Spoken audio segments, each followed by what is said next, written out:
घर में टीवीओं पर अगर कथा आए तो भले सुनो चाहे नहीं सुनो, 5-10 मिनट उस टीवी को चालू कर छोड़ा करो, जिससे वो शिव महापुराण के शब्द हमारे घर के वातावरण को शुद्ध करें, हमारे घर के वातावरण को शुद्ध करें। घर में अगर आपके घर में लाइट है और कोई अगर मशीन हो तो मोबाइल में या मशीन से श्री शिवाय नमस्तुभ्यं, श्री शिवाय नमस्तुभ्यं, सुबह के समय 2 मिनट 5 मिनट या रात्रि को सोने से पहले 5 या 7 मिनट सुन लिया करो, सुनो, श्रवण करो, उतारो उसको।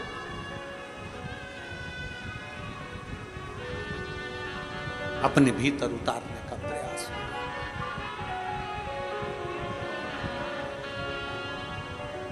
एक पत्र है,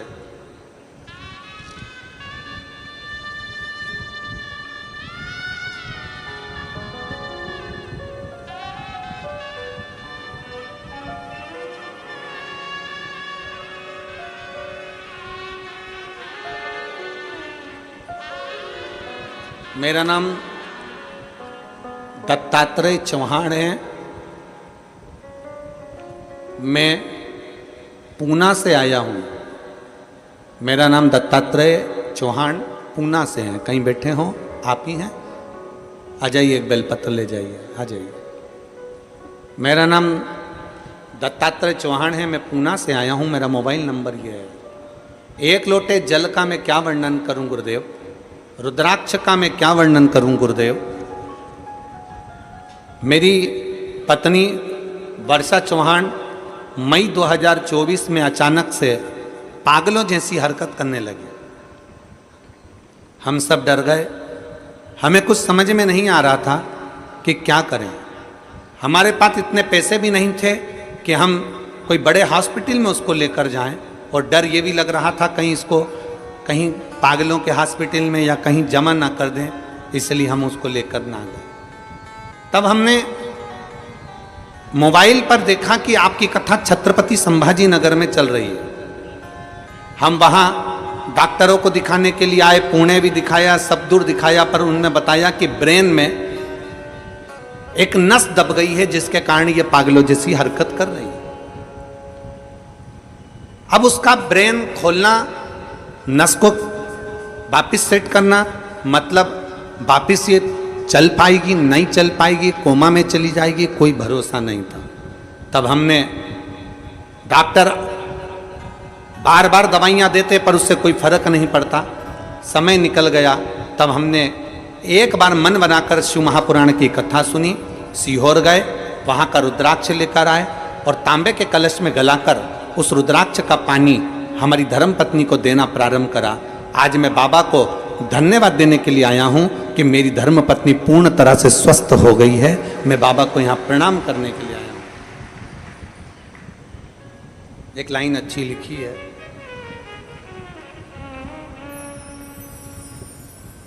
मुझे मेरे बाबा ने बहुत दे दिया है, तेरा शुक्रिया है, तेरा शुक्रिया है। मुझे भोले बाबा ने बहुत दे दिया है, तेरा शुक्रिया है, तेरा शुक्रिया है। ये जायदाद दी है, औलाद दी है, मुसीबत में हर वक्त इमदाद दी है, तेरा ही दिया मैंने खाया पिया है, तेरा शुक्रिया है, तेरा शुक्रिया है। मुझे भोले बाबा ने बहुत दे दिया है, तेरा शुक्रिया है, तेरा शुक्रिया है। भगवान देवादिदेव महादेव से प्रार्थना करिए, भगवान शंकर से निवेदन करिए। तारकासुर असुर होकर, तारकासुर असुर प्रवृत्ति का होने के बाद भी भगवान शंकर की शरणागति प्राप्त करता है। उसके मन में गलत भाव नहीं, उसके मन में गलत विचार नहीं, उसके मन में शिव के प्रति गलत सोच नहीं, गलत दृष्टि नहीं। अजय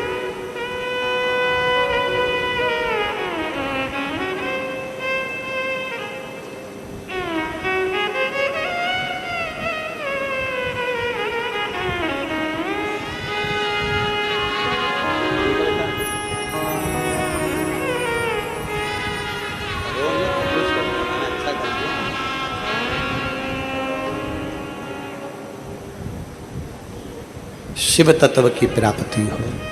तारकासुर ये चल रहा है बक्से। तारकासुर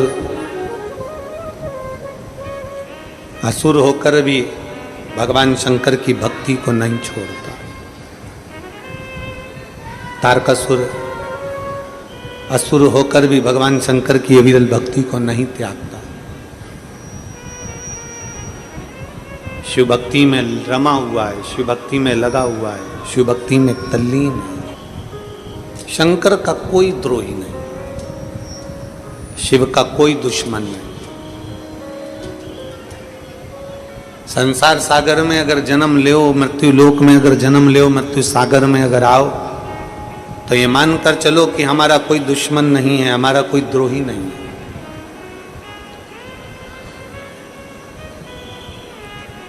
हम अगर दूसरे के प्रति समर्पण का भाव रखते हैं तो जरूर हमारे लिए भी हमारा भोलेनाथ कुछ ना कुछ अच्छा सोच कर रखता।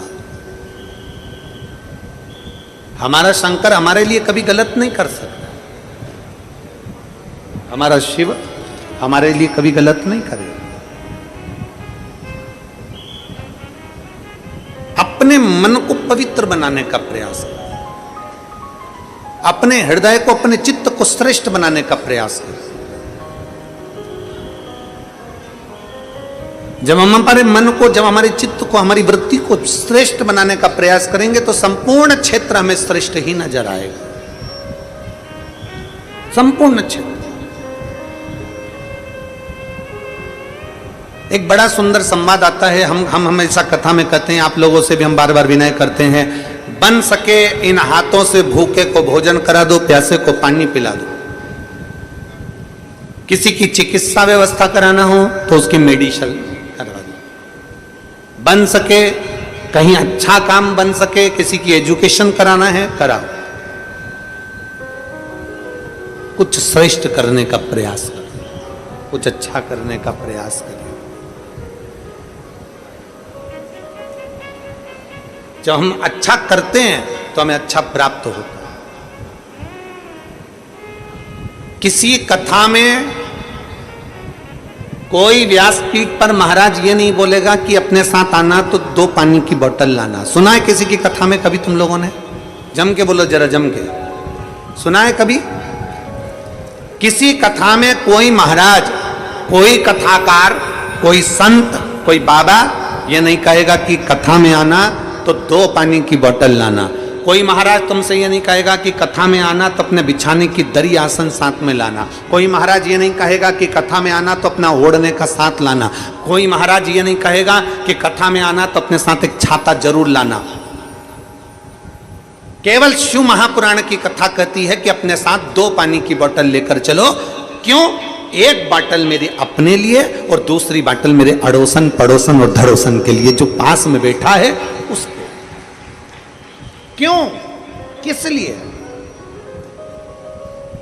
हम अगर भूल से भी किसी प्यासे को, अगर शिव महापुराण की कथा में कोई शिव भक्त है, कोई शंकर का भक्त है, उसका मुख झूठा करा देते हैं तो जरूर उसका फल हमें प्राप्त जरूर। एक बड़ा सुंदर संवाद शिव महापुराण के अंदर बताता है। एक गांव में 2 भाई रहते थे। गांव के अंदर 2 भाई का निवास, 2 भाई रह गए। और उसमें जो एक भाई है वो बड़ा भगवान शंकर के प्रति उसकी अविरल भक्ति है, शिव जी के प्रति उसका बड़ा विश्वास है, शंकर के प्रति उसका भरोसा है, शंकर के प्रति उसका बड़ा विश्वास, बड़ा भरोसा है। और दूसरे नंबर का जो भाई है, दूसरे नंबर का जो उसका भाई है, वो इतना भरोसा नहीं करता था, विश्वास नहीं करता था, उसकी दृढ़ता इतनी नहीं, उसका भरोसा इतना नहीं।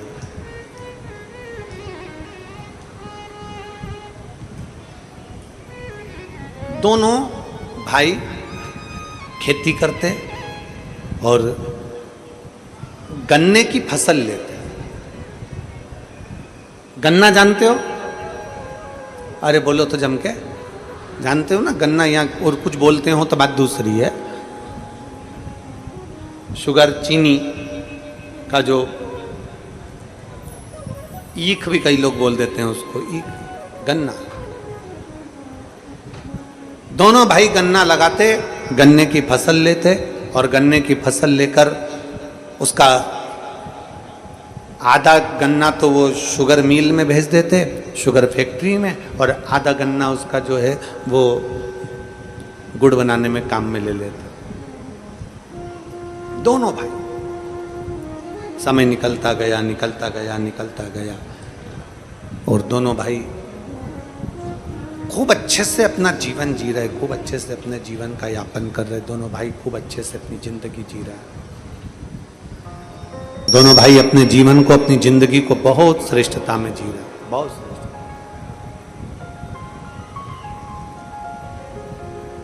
बड़ा भाई शंकर भगवान को रिझाता था, शिव भक्ति करता था, शंकर का स्मरण करता था, शिव तत्व को जानता था। उसका एक नियम बड़ा प्रबल था, बड़े भाई, बड़ा भारी नियम था उसका।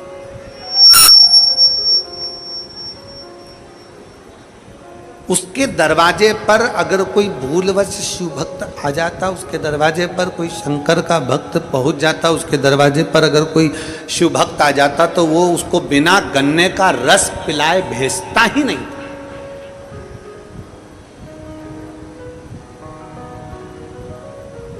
गन्ने का रस पिलाएगा, गुड़ बना होगा तो गुड़ की ढेली उसको खिलाएगा, गुड़ खिलाएगा तो खिलाएगा, साथ में गुड़ उसके साथ में बांध कर कपड़े में भी दे देगा कि तुम्हारे साथ ले जा। 2 डली, 3 डली, 4 डली गुड़ की उसने बांधी और दे दिया, ये गुड़ की डली है, लेकर चले जाए, गुड़ है, इसको बांध कर दे दिया उसको और ले जा। गुड़ की डली बांध कर उसको दे दी, ये ले जा। कोई शंकर का भक्त, अब जितने भी शिव भक्त थे ना, जितने शंकर जी के भक्त थे, जितने भगवान देवादिदेव महादेव के भक्त थे, वो सारे के सारे भगवान शंकर के जितने भक्त, वो जब भी निकलते तो उनके यहाँ रुकते। भैया कैसे हो, भाऊ कैसे हो, बढ़िया, आओ सब बैठो, गन्ने का रस पियो। गन्ने का रस पिलाया, गुड़ खिलाया, गुड़ खिला के गुड़ की डली वो भी बांध कर दे दी। अब छोटा भाई देखता तो बहुत कुड़ता, छोटे भाई को बड़ा बुरा लगता।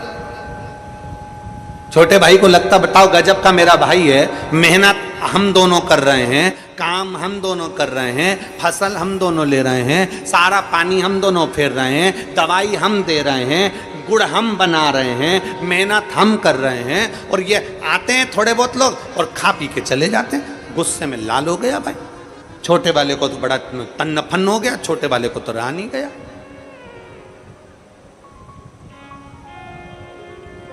छोटे वाले से रह नहीं जाता, छोटे वाला तन्नोपन्न कर। उसके मन में आया कि ये सब भैया कब तक खिलाते रहेंगे, भैया कब तक देते रहेंगे। बड़ा भाई छोटा भाई फसल लेता, इतनी अच्छी फसल आती, इतना गुड़ बनता, इतनी शक्कर, इतनी चीनी बनती, खूब आराम से अपनी जिंदगी जीते खूब। एक दिन छोटे भाई को लगा कि मेरा शंकर जी का भगत भैया ये शंकर जी के मंदिर में जाए तो शंकर जी के मंदिर में गुड़ चढ़ा करा जाए, ये शंकर जी के मंदिर जाए तो गन्ने का रस चढ़ा करा जाए, ये शंकर जी के भगत होना है तो खूब खिलाए पिलाए।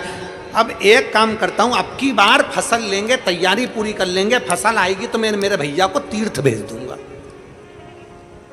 फसल का जब आने का समय होता है ना, तभी ये शंकर के भगत होना जाते हैं। कितना सारा गुड़ दे देना पड़ता है, कितना सारा गन्ने का रस दे देना पड़ता है। अब की बार भैया को तीर्थ भेज दूंगा। अब वापिस फसल आई, छोटे भाई ने देखा पूरी फसल आ गई, दोनों भाइयों ने मिलकर लगा ली। फसल आने का समय आ गया, गुड़ बनाने का समय आ गया, गन्ना काटने का समय आ गया, शुगर मिल में गन्ना भेजने का समय आ गया। तो छोटे भाई ने अपने बड़े भाई के पांव दबाते दबाते कहा, भैया मेरा मन है, आप अभी तक कोई तीर्थ नहीं गए हो, भैया आप तीर्थ चले जाओ। अब की बार फसल में काटूंगा, शुगर मिल में भेजूंगा, शुगर फैक्ट्री में मैं भेजूंगा, गुड़ में बनाऊंगा, आप चले जाओ, आप तीर्थ करिए। बड़े भाई ने कहा, नहीं फसल सामने आई हुई है तो मेरे को तो मेहनत करना पड़ेगी ना, अपन दोनों किसानी करते हैं दोनों को। नहीं नहीं भैया आप चले जाओ, मैं हूं ना, मेरे पे भरोसा नहीं किया।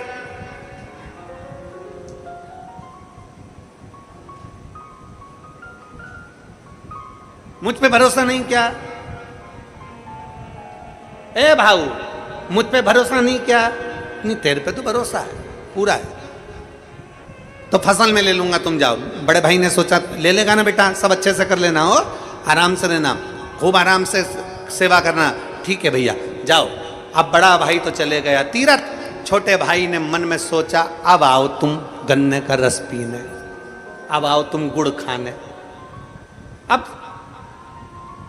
जितने शंकर के भक्त थे, शिव जी के भक्त थे, उनको मालूम पड़ गया, उनके पास सूचना पहुंच गई कि बड़ा भाई तो तीर्थ चले गया, छोटा है। तो इन सबको मालूम था वो छोटा एक चुल्लू भर के गन्ना का रस नहीं पिलाएगा, सबको मालूम था, एक नहीं गया।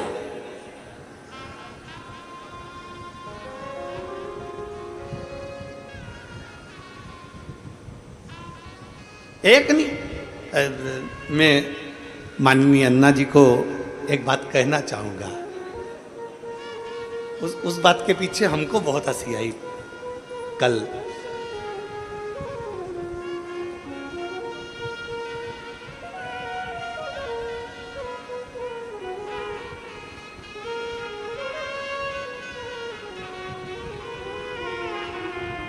क्या हुआ, रात्रि को 2 दिन हमारा मिलने का रहता है और उसमें मिलने वाले बहुत सारे पहुंच गए। अब इतने सारों से मिलना तो बड़ा मुश्किल था। हंसी हमको बहुत आई रात को, बहुत अन्ना जी, बहुत हम हंसे भी बहुत उस बात के लिए। तो जब हम, आप तो उस समय कमरे में थे अंदर भीतर वाले, जब हम इधर से निकलकर उधर भवन की ओर जा रहे थे तो एक पुलिसकर्मी ने, एक नवयुवक लड़का था, युवान यहीं नादगांव का, उसको पुलिस वाले ने पीछे करा। तो दूसरे कार्यकर्ता ने फिर उसको पीछे करा। तो पीछे से चिल्लाकर बोलता है, और शायद 2-3 जो पुलिस वाले खड़े थे उनने सुना भी होगा, हमने सुनकर हमको खूब हंसी, हम अंदर जाते जाते हम हंसे। पीछे से चिल्लाकर बोलता है, सुहास अन्ना जी होते ना तो मेरा हाथ पकड़ के अंदर ले जाते। अब हमको हंसी आए, हमने कहा गजब, मतलब लोगों के मन में विश्वास है कि भैया ये अन्ना जी होते तो पकड़ कर ले जाते, मेरे को अंदर मिलवा देते, विश्वास। बस वही भरोसा होना चाहिए कि शिव महापुराण की कथा कहती है, आपके अंदर यह भरोसा होना चाहिए कि शिव मेरे साथ है। जैसे वो बालक ने कहा कि अन्ना जी होते तो मेरा हाथ पकड़ ले, मतलब शिव मेरे साथ हो, शंकर मेरे साथ। अब पूरे नगर वालों को मालूम पड़ गया, पूरे क्षेत्रवासियों को मालूम पड़ गया कि बड़ा भाई तीर्थ करने गया है, छोटा भाई घर में है, कोई नहीं जाता, कोई गन्ने का रस पीने नहीं गया, कोई गुड़ खाने नहीं गया, कोई गुड़ लेने नहीं गया, कोई नहीं गया। अब भाई ने, उसने सोच के रखा था मैं किसी को भी गन्ने का रस नहीं दूंगा, मैंने मेहनत करी है, गुड़ नहीं दूंगा, मैं शुगर नहीं दूंगा, चीनी नहीं दूंगा। बस उसने अपना गुड़ बनाया, उसने अपना गन्ना शुगर फैक्ट्री में भेजा और फसल पूरी दे दुआ के सारा हिसाब लगाया। हिसाब लगाने पर मालूम पड़ा उसको कि हर साल जितनी फसल आती थी, हर साल जो पैसा आता था उससे केवल आधा पैसा अब की बार आया। अब की बार केवल आधा पैसा आया। बड़ा भाई आ गया तीर्थ से, छोटे भाई से पूछा क्यों, हिसाब कहाँ है? बड़े भाई ने हिसाब मांगा, छोटे भाई ने हिसाब दिया। बड़े भाई की आंख में आंसू आ गए। छोटे से कहा छोटे, मैं जब गया था फसल अच्छी थी, मैं गया था जब गन्ना अच्छा था, फिर ये इतना कम हिसाब कैसे आया? भैया शक्कर का भाव कम हो गया, चीनी का भाव कम हो गया, भैया गुड़ का भाव कम हो गया, इसलिए हमारे पास में कम पैसा आया, कम पैसा आया। बड़े भाई ने छोटे भाई से कहा कोई बात नहीं, तू दुखी मत हो, तू दुखी मत हो। रो क्यों रहा है, किस लिए रो रहा है? छोटा भाई बड़े भाई के गले लगकर रोते हुए बोला भैया मैं जानता नहीं था कि किसी का मुख झूठा कराने का फल क्या होता है। मैं जानता नहीं था कि किसी का मुख झूठा कराने का फल क्या होता है। मुझे नहीं मालूम था कि अपने गन्ने में से गन्ने का रस पिलाने का फल क्या है, अपने गुड़ में से गुड़ खिलाने का फल क्या है, अपनी चीनी में से चीनी खिलाने का फल क्या है, मैं जानता नहीं था। आपसे हमने पहले भी कथा में कहा, फिर कहते हैं तुम्हारी दुकान अच्छी चल रही है, तुम्हारी नौकरी अच्छी चल रही है, तुम्हारा व्यापार अच्छा चल रहा है, तुम्हारा व्यवसाय अच्छा चल रहा है, तो एक काम करो मकान बना लो। बहुत अच्छा दुकान व्यापार नौकरी चले तो पत्नी के जेवर बना दो। खूब अच्छा व्यापार दुकान नौकरी चले तो थोड़ी खेती की जमीन खरीद लो। खूब अच्छा व्यापार दुकान नौकरी चले तो थोड़ा बहुत मकान गाड़ी बंगला कर लो। शास्त्र कहता है चलते चलते में थोड़ा सा बना लोगे चल जाएगा। उसी तरह शिव महापुराण की कथा कहती है तुम्हारी जिंदगी में जब तक तुम्हारे हाथ पैर चल रहे हैं तब तक कथा सुन लो, और जब तक तुम्हारी घर में चल रही है तब तक दोनों हाथों से दान कर लो। इसके बाद कर पाओ ना कर पाओ। चलती दुकान में से थोड़ा सा सामान निकाला, भूखे को भोजन करा दिया, प्यासे को पानी पिला दिया, भोजन करा दिया, अन्नदान कर दिया। हम आपसे कभी नहीं कहते कि तुम करोड़ों का अन्नदान करो। हम आपसे कहते हैं अगर घर से आ रहे हो तो कुछ रोटी थेपला पराठा पूड़ी बेसन रोटी कुछ भी बना कर लिया और मुख झूठा कराओ इन शिव भक्तों का। उस छोटे भाई ने गले लगकर आंख में आंसू भर कर कहा भैया तू शिव भक्तों के मुख झूठे करा देता था इसलिए फसल भी अच्छी आती थी, तो शिव भक्तों का मुख झूठा करा देता था इसलिए पैसा भी अच्छा आता था। हमने देखा है, हम अपनी व्यासपीठ से कहते हैं एक इतनी छोटी सी डायरी ले लो और किसी को अगर 5 रुपए का पानी पिलाया है शिव महापुराण के अंदर इन शिव भक्तों की सेवा करिए। अगर 5 रुपए का पानी पिलाया है तो एक डायरी पर तारीख के समेत लिख कर रखो। 3 महीने के बाद हमको बताना वो 5 रुपया तुम्हारा 5000 के बराबर हुआ कि नहीं हुआ। मेरा ओघड़ बाबा, मेरा ओघड़दानी, मेरा शंकर, मेरा त्रिकालदर्शी, मेरा कैलाशी अविनाशी शिव जितना शिव महापुराण की कथा में लगा लेता है उससे लाख गुना मेरा कुबेर भंडारी वापिस चुका देता है, वापिस दे देता है।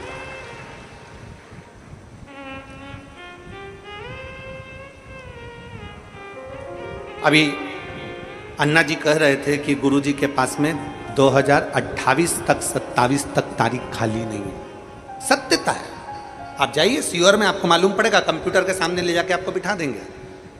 आप जाओ और लैपटॉप पर बैठ जाओ, कंप्यूटर पर देख लो, लिस्ट निकाल लो, आपको मालूम पड़ जाएगा तारीख खाली नहीं मिलेगी। क्यों नहीं मिलेगी, कारण क्या है? ऐसा कुबेरेश्वर महादेव ने क्या कर रखा है कि कथा की कथा चलती रह रही है? क्या है ऐसा? उसका कारण केवल एक है, मेरा कुबेर भंडारी की कथा, मेरे कुबेरेश्वर महादेव की कथा जो एक बार करा लेता है 2-4 महीने में वो सीहोर वापिस पहुंच जाता है और कह देता है अगली तारीख फिर लिख दीजिए क्योंकि मेरा कुबेर भंडारी वापिस इतनी वैभव सत्ता धन यश प्रदान कर देता है।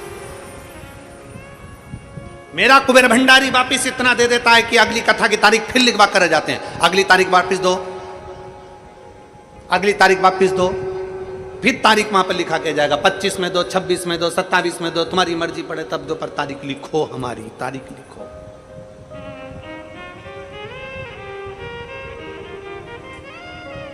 और आप में कई माताएं बैठी हैं, कई भाई बैठे हैं, कई जीजी कई जीजा बैठे हैं जो एक कथा नहीं सुने हैं। आप में से कई लोगों ने 2 कथा 3 कथा 4 कथा 5 कथा 6 कथा सुन रखी है और आज भी कथा के पंडाल में बैठे हो। क्यों बैठे हो? तुम्हारे घर के लोग कहेंगे जब एक बार सुन चुकी, दो बार सुन चुकी, तीन बार सुन चुकी, तो क्यों बैठी है कथा के पंडाल में? आप उससे कह सकते हो मैंने पंडाल का महत्व जाना है, मैं एक बार कथा सुनकर आई थी, मेरे भोले बाबा ने मेरी झोली भर दी थी, फिर सुनने बैठ गई। कथा सुनने फिर बैठ गई हूं, मेरा शंभू क्या देगा, शंकर क्या देगा, ये वो जानता है। मैं जानती हूं वो शिव,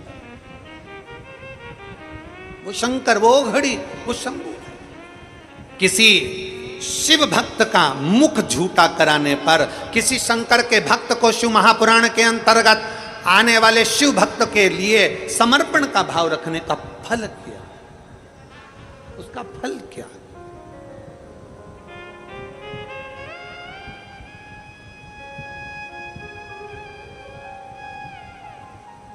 ये कथा तो देवाधिदेव महादेव की कृपा से पूर्ण हो रही। इसके पहले एक कथा थी गुड़गांव में, गुरुग्राम हरियाणा में। श्री वर्धन जी यादव जी ने वो कथा कराई थी और वो कथा 2 दिन के बाद में रोक दी गई थी।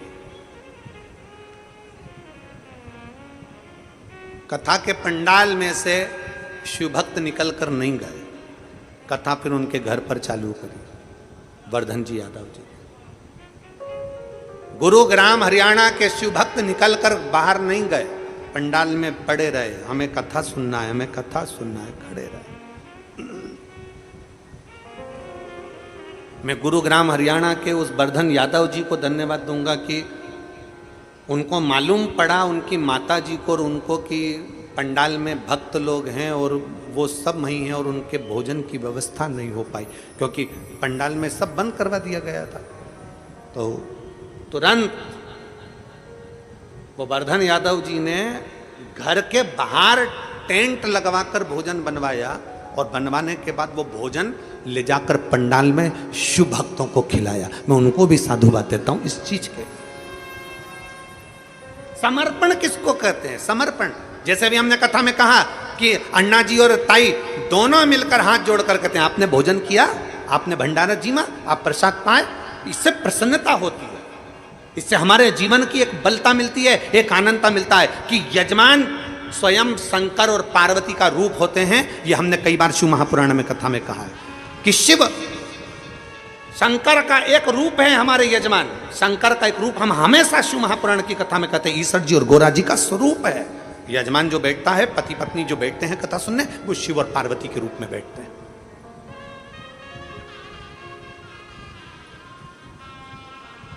इसीलिए हम कथा में बार बार कहते हैं, शिव महापुराण की कथा में जब भी पति पत्नी यजमान के रूप में बैठे ना, खूब सज धज के बैठो, खूब जोर सार, खूब बंठन के बैठो। बच्चों की शादी में जितना सुंदर श्रृंगार करके बैठते उतना दुगना श्रृंगार शंकर की कथा में बैठकर करना चाहिए। ईश्वर जी गोरा जी मने, मेरे शंकर भगवान जब शादी करने गए थे तो सुंदर श्रृंगार नहीं किया था, मेरे शंकर भगवान सजे नहीं थे, विवाह करने गए थे जब। पर मेरे शंकर भगवान जब कथा सुनने के लिए, शिव पुराण की कथा सुनने तुमरुका जी के मुख से चंचुला देवी के पति बिंदुक के लिए जब कथा सुनने के लिए गए थे, तब मेरे शंकर भगवान ने श्रृंगार करा था। माता पार्वती ने 16 श्रृंगार करा था और दोनों सज धज कर कथा के पंडाल में पहुंचे थे। भगवान का वो स्वरूप आज भी पूरे भारत में पूजाता है, ईश्वर जी और गोरा जी के रूप में। आज भी लोग पूछते हैं गणा और गोर के रूप में, गणगोर के रूप में।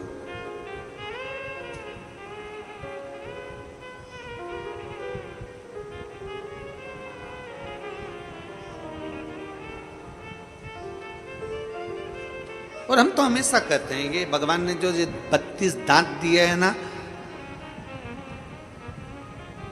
ये जो दांत दिए हैं भगवान ने, भगवान भी कहता है हंस लो खिलखिला के, नहीं तो बुढ़ापे में निकलेंगे हिल हिला के। अभी भी मौका है, कुछ नहीं बिगड़ा। मुस्कुराहट में जो कुछ है वो दुनिया में कहीं नहीं है, जो आपकी प्रसन्नता,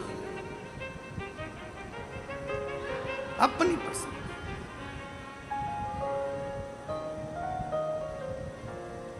प्रसन्नता में, आनंदता में।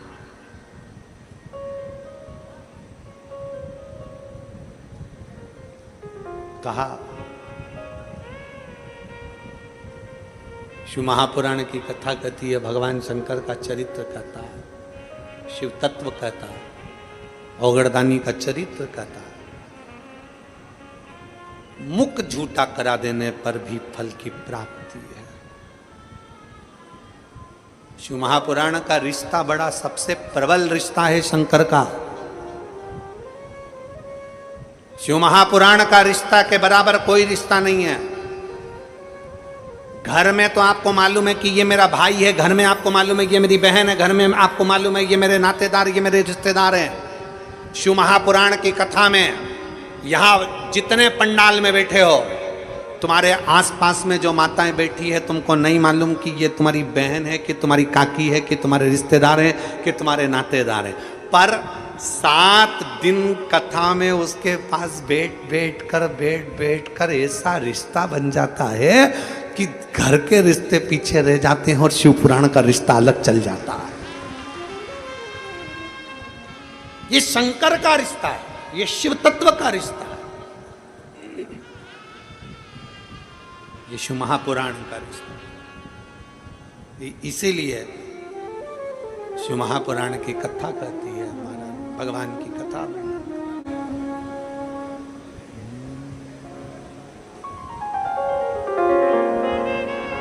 तेरे डमरू की धुन सुन के मैं काशी नगरी आई हूँ। तेरे डमरू की धुन सुन के मैं काशी नगरी आई हूँ। तेरे डमरू की धुन सुन के मैं काशी नगरी आई हूँ। तेरे डमरू सब गाइए। आज कथा का विराम दिवस है, बड़े प्रेम से। मैं काशी नगरी आई हूँ, मैं काशी नगरी आई हूँ। मैं काशी नगरी आई हूँ, मैं काशी नगरी आई हूँ। मैं काशी नगरी आई हूँ, मैं काशी नगरी आई हूँ। मैं काशी नगरी आई हूँ, मैं काशी नगरी आई हूँ। रे भोले ओ बम भोले, मैं काशी नगरी आई हूँ। मेरे भोले ओ बम भोले, मैं काशी नगरी आई हूँ।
जय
सुना है हमने ओ भोले तेरी काशी में गंगा है।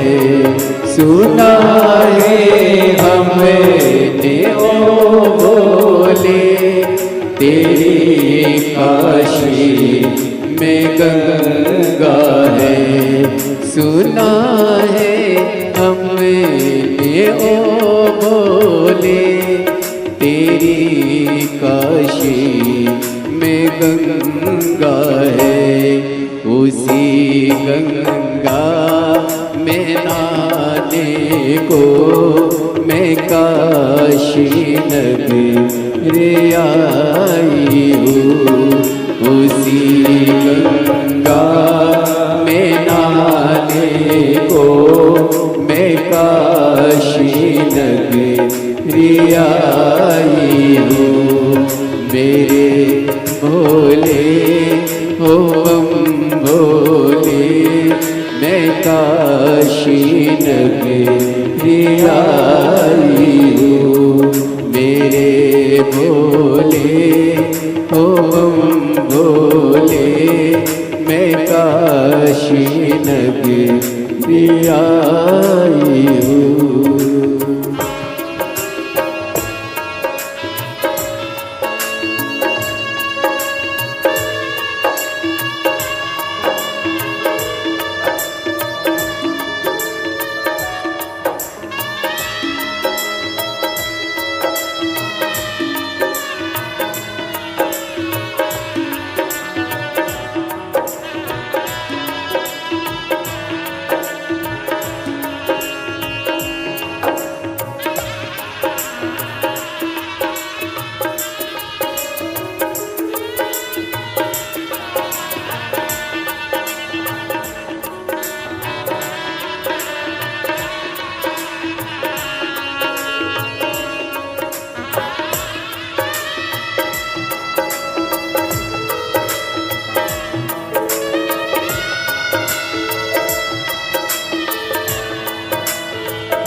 शंभो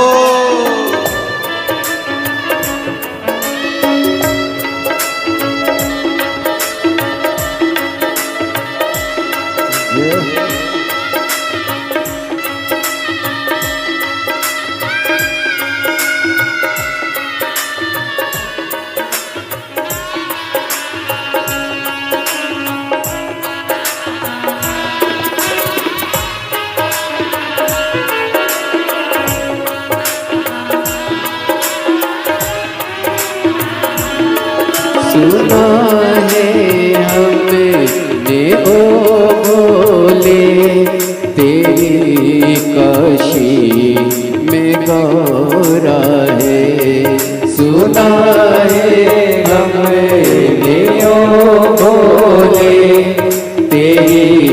काशी में गौरा है। सुना है हमने ओ बोले तेरी काशी में गौरा है। उसी गौरी को पाने को मैं काशी नगरी आई हूँ। उसी गौरी को पाने को मैं काशी नगरी आई हूँ। मेरे डमरू की धुन सुन के मैं काशी नगरी आई हूँ।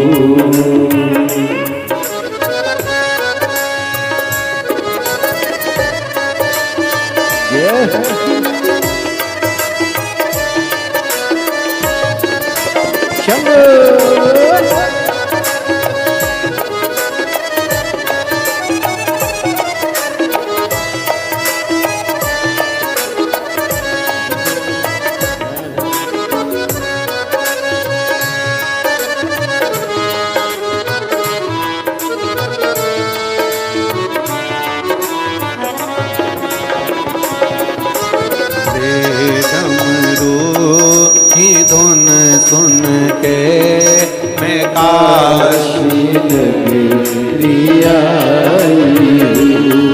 सुना है हमने ओ भोले तेरी काशी में गौरा है। सुना है हमने ओ भोले तेरी काशी में गौरा है। सुना है हमने ओ भोले तेरी काशी में गौरा है।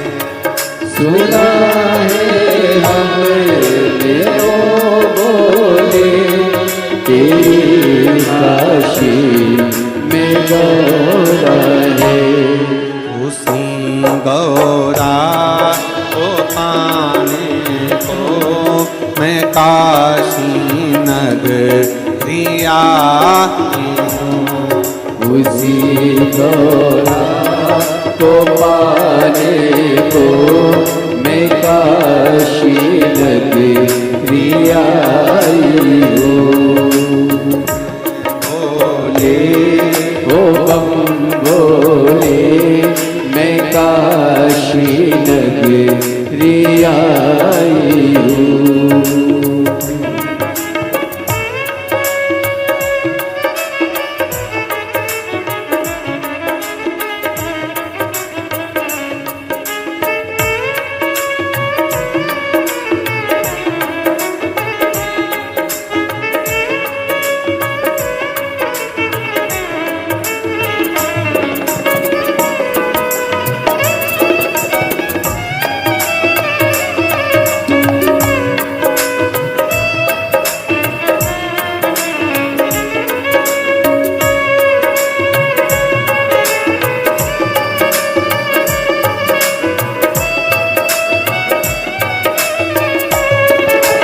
बोले शंभो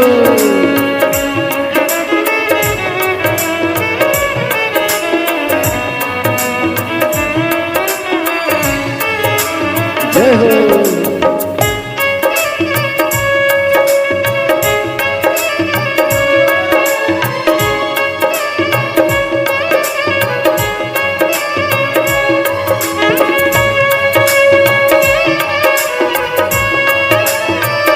शंभो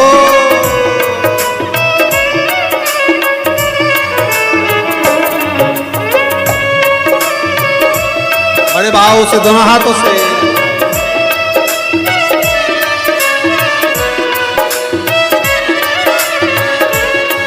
तेरे डमरू की धुन सुन के मैं काशी नगरी आई हूँ। तेरे डमरू की धुन सुन के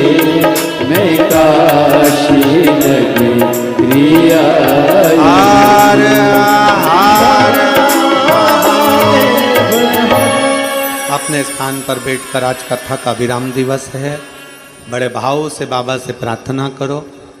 शिव महापुराण की कथा कहती है मेहमान जाते हैं तो घर के बच्चों को कुछ देकर जाते हैं। उसी तरह बाबा की कथा विराम होकर कुबेर भंडारी जब कुबेरेश्वर धाम जाते हैं तो जो मांगा जाए बाबा वो देकर जरूर जाते हैं। इसलिए भाव से हृदय से जहाँ जगह मिले वहाँ बैठकर, जहाँ जगह मिल जाए वहाँ बैठकर बाबा से प्रार्थना।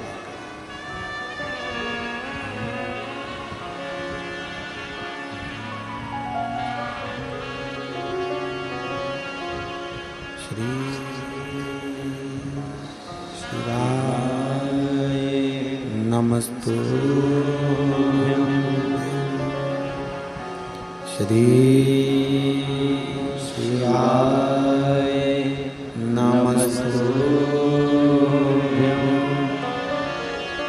श्री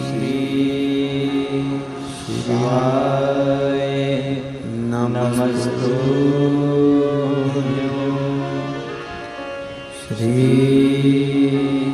शिवाय नमस्तुभ्यं। श्री शिवाय नमस्तुभ्यं। भोला सब दुख काटो हमारा, ओ भोला सब दुख काटो हमारा। शिव शंकर जपूं तेरी माला, भोले बाबा जपूं तेरी माला। भोला सब दुख काटो हमारा, ओ भोला सब दुख काटो हमारा। वेश है मंगल मंगलकारी, वेश है मंगल मंगलकारी। शमशान वासी हमारा, शमशान वासी हमारा। ओ भोला सब दुख काटो हमारा, ओ भोला सब दुख काटो हमारा। भगवान देवाधिदेव महादेव का चरित्र कह रहा है, शिव महापुराण की कथा वर्णन कर रही है। किसी शिव भक्त का मुख झूठा कराने का फल भी हमारी शिव पुराण कहती है।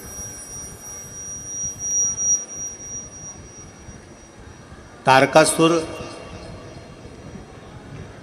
के प्राण हरने का जब समय आया तो षडानंद कार्तिकेय जी से माता पार्वती जी ने कहा कि इसके हृदय में शिव बसे।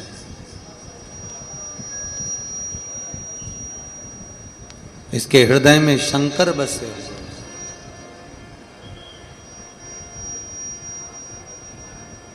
जिसके दिल में शिव है, जिसके हृदय में शिव है, जिसके हृदय में शंकर है, जिसके हृदय में शिव तत्व विराजमान है,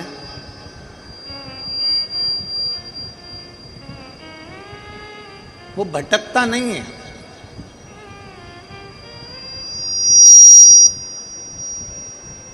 हमने पहले भी कथा में कहा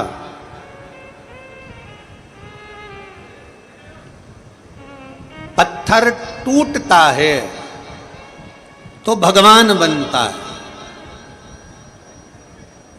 पत्थर टूटता है तो भगवान बनता है। अहंकार टूटता है तो इंसान बनता है। और जब अहम टूट जाता है तब महादेव का हो जाता है।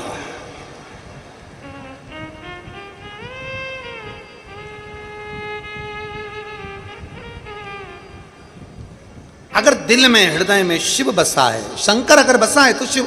एक पत्र है बड़ा सुंदर है, देखिए।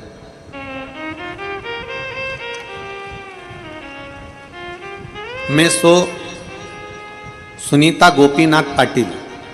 मैं भुसावल जिला जलगांव की रहने वाली हूँ। कहीं बैठी हो तो हाथ हिला सकती हैं।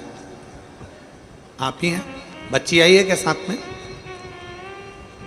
आ जाओ, बेलपत्र ले जाना आ जाइए। मैं सुनीता गोपीनाथ पाटिल, भुसावल जिला जलगांव की रहने वाली हूँ गुरुदेव। मेरा मोबाइल नंबर ये है। मेरी बेटी कार्तिकी गोपीनाथ पाटिल 7 से 8 साल की थी तब मेरे बेटी के आंख के नीचे एक सफ़ेद दाग आ गया था। उसके आंख के नीचे सफ़ेद दाग आने लगा। बाद में उसे कान और सर के ऊपर दाग आने लगे। मैंने भुसावल के सभी डॉक्टरों को दिखाया, उन्होंने ये सफ़ेद दाग ही है उसे कह दिया। मैं बहुत परेशान हो गई। मुझे मेरी बेटी 7 साल के बाद में हुई है और उसे ऐसी बीमारी लग गई कि मुझे बड़ा दुख होता है। कहाँ भी जाती थी तो लोग पूछते थे कि ऐसा क्या हुआ। मेरी बेटी को कहीं सफ़ेद दाग लगने लगे और मेरी बेटी का शरीर सफ़ेद पड़ने लगा। समझ में नहीं आता, वह छोटी थी तब मैं कैसे उसको कहाँ लेकर जाऊँ, डॉक्टरों का इलाज कराऊँ और बढ़ता जा रहा। अब करूँ तो करूँ क्या। गुरुदेव, मैं आपको धन्यवाद देती हूँ। एक दिन मेरी छोटी बहन ने मुझे बताया कि आस्था चैनल पर पंडित प्रदीप मिश्रा कथा करते हैं, वो सुनती है क्या। मैंने 2022 से आपकी कथा सुनना प्रारंभ करी, रोज मंदिर जाने लगी। मेरी बेटी को भी रोज मंदिर ले जाने लगी। आपने अशोक सुंदरी वाला उपाय बताया था, वो हमने किया। शाम के समय मंदिर जाके लोटा भर जल समर्पित करके उसका थोड़ा सा जल घर लाकर मेरी बेटी को स्नान करवाया। एक दिन में मंदिर में बोली, है शंभो कुबेरेश्वर धाम वाले बाबा, ऐसी कृपा कर दे कुबेर भंडारी, मेरी बेटी को ठीक कर दे। गुरुदेव, मैं क्या वर्णन करूं। 4 दिन निकले थे और मेरे भाई ने कहा कि जीजी मैं कुबेरेश्वर धाम जा रहा हूं सीहोर, मैंने टिकट कराया है, क्या तू चल रही है। मेरे भाई ने मेरा भी टिकट करा लिया। मेरी बच्ची को लेकर मैं कुबेरेश्वर धाम पहुंच गई। उसके शरीर पर सफ़ेद सफ़ेद दाग पूरे होने लगे। मैं परेशान होकर क्या करती, आखिरी में मैंने कुबेर भंडारी के यहाँ ले गई और कुबेर भंडारी के ही उस पावन प्रांगण में सोते, कुबेर भंडारी का ही भोजन करते और कुबेर भंडारी को ही जल चढ़ाते। बाबा को जल चढ़ाकर बेटी को उसी जल में पूरे शरीर पर लगा देती। बेटी से कहती कि यहाँ पर झाड़ू लगा, पोछा लगा, यहाँ की सफाई कर। मेरी बेटी कुबेरेश्वर बाबा के मंदिर की झाड़ू लगाती, कुबेरेश्वर धाम में पोछा लगाती, कहीं कचरे को उठाकर फेंक आती और हम लोग बाबा के धाम में रहे। मैंने अपनी बेटी से कहा कि इस भूमि पर कंकर शंकर है, तू एक बार लोट लगा और मिट्टी भी अपने शरीर पर लगा। मेरी बेटी ने मिट्टी लगाई। मैं बाबा को धन्यवाद देती हूँ। 3 दिन बाद जब हम घर आए, बाबा की कृपा से मेरी बेटी का पूरा शरीर अपने असली चमड़ी में आ गया और उसका सफ़ेद रोग समाप्त हो गया। मेरी बेटी पूरी तरह से ठीक हो गई। अब उसको कोई भी सफ़ेद चमड़ी का रोग नहीं है। मैं बाबा को यहाँ धन्यवाद देने के लिए आई हूँ। एक लाइन अच्छी लिखी है, गुनगुनाते हैं। अरे लुटा दिया भंडार काशी वाले ने, कर दिया माला काशी वाले ने, भगवान शिव माल काशी वाले ने, कर दिया माला माल काशी वाले ने, लुटा दिया भंडार काशी वाले ने, कर दिया माला माल काशी वाले। एक पत्र और है। गुरुदेव, मैं छत्रपति संभाजी नगर से, मेरा बाबा का मैं क्या गुणगान करूं गुरुदेव। विवेक राजकुमार जोनवाल मेरा नाम है, मेरा मोबाइल नंबर ये है। 2 साल से गुरुजी मैं एमपीएससी की तैयारी कर रहा था। मेरे घर के कहीं बैठे हों विवेक राजकुमार जोनवाल बैठे हों तो आकर बेलपत्र ले जा सकते हैं। आ जाइए, बेलपत्र ले जाइए। 2 साल से एमपीएससी की तैयारी कर रहा था। पर सिलेक्ट नहीं हुआ। मेरे सभी घर के लोग बड़े परेशान हो गए, अब करें तो करें क्या। कई एग्जाम दिए नौकरी के लिए, पर वो भी नहीं हुए। गुरुदेव, हम 29 सितंबर 2024, आज कितनी है भैया, आज कितनी है, 2 अक्टूबर 2024। हम 29 सितंबर 2024 को आमदार श्री सुहास अन्ना जी जो कथा करा रहे हैं, इसमें हमने टीवी पर सुना था कि पंडाल में बैठकर जो मांगा जाता है वो देता है। हम 29 सितंबर को यहां पर आए और 29 सितंबर की कथा में आपने बताया कि एक बेलपत्र पर एक दुर्वा रखकर पितृपक्ष की शिवरात्रि के दिन अगर बाबा को वो बेलपत्र शिवरात्रि के दिन दुर्वा के पर घी लगाकर गाय का अगर शंकर को समर्पित करा जाए, अशोक सुंदरी से विनती करी जाए, तो नौकरी के लिए जो आप अप्लाई कर रहे हैं उसका फल जरूर मिलेगा। गुरुदेव, हमने 30 तारीख को ये किया और बाबा की कृपा से आज मैं बाबा को धन्यवाद देने के लिए आया हूं कि मेरा गवर्नमेंट जॉब लग गया। मैं बाबा को प्रणाम करने के लिए आया। जिस गवर्नमेंट जॉब को मैंने पहले भर रखा था वो आया नहीं था और कोई भी मुझे सार नहीं था कि ये लग जाएगा, पर मेरे बाबा ने मेरी सुन ली। मैं बाबा को यहाँ धन्यवाद देने के लिए आया हूं। अब नीचे की एक लाइन अच्छी है, उसको गुनगुनाते हैं। तुमने इतना दिया भोलेनाथ की सारे गम भूल गए।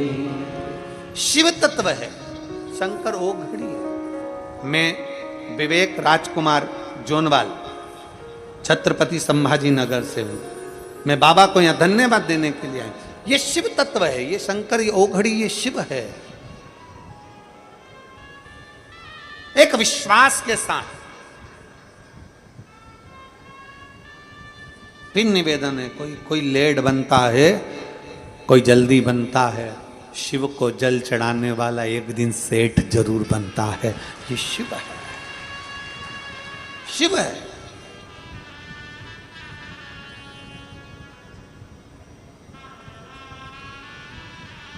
अब करो शंकर की आराधना।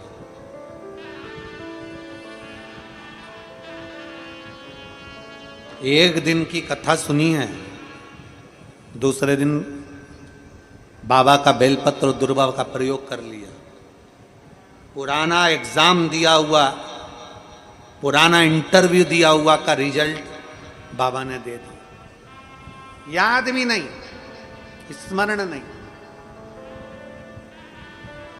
देख लिया हमने, बहुत प्रयास कर देख लिया। सारी दुनिया का हमने प्रयोग कर देख लिया। इनसे भी पूछा, उन्होंने कहा वाशरूम इधर बना दो, वास्तु शास्त्री ने कहा ये बना दो, ज्योतिषाचार्य ने कहा ये बना दो, उन्होंने कहा ये बना दो, उन्होंने कहा वो बना दो। हमने दुनिया का काम कर देख लिया। हाथों की अंगूठियां बदल कर देख ली, नग आभूषण बदल कर देख लिए, सोने की दिशा बदल कर देख ली, सीढ़ियों की दिशा बदल कर देख ली। अब जब सारी दिशा बदल कर देख ली, सारा काम कर देख लिया, उसके बाद भी अगर हमारी ग्रह दशा नहीं सुधरे, हमने सबके दरवाजे जाकर देख लिया, देवी देवता उनके भी धोख के देख लिया, पर जब भी अगर हमारी दशा ना सुधरे तो फिर कहीं मत जाना, महादेव के चरणों में जाकर बस उसकी आराधना में लग जाना, फिर वो संभाल लेगा। उसके ऊपर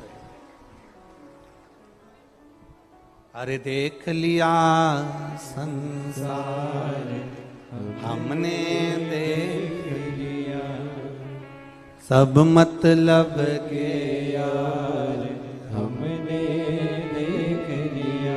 अभी गुरु पूर्णिमा की कथा में हमने एक बात कही थी, घर में शादी होती है, घर में विवाह होता है, घर में फंक्शन होता है, घर में जन्मदिन मनाया जाता है, घर में शादी की सालगिरह मनाई जाती है, घर में मकान का मुहूर्त करा जाता है, घर में किटी पार्टी करी जाती है, घर में जब शुभ अच्छे कार्य होते हैं, शादी होती है, तो जितने रिश्तेदार होते हैं वो आगे बढ़ कर काम करते हैं। बोलो करते कि नहीं करते?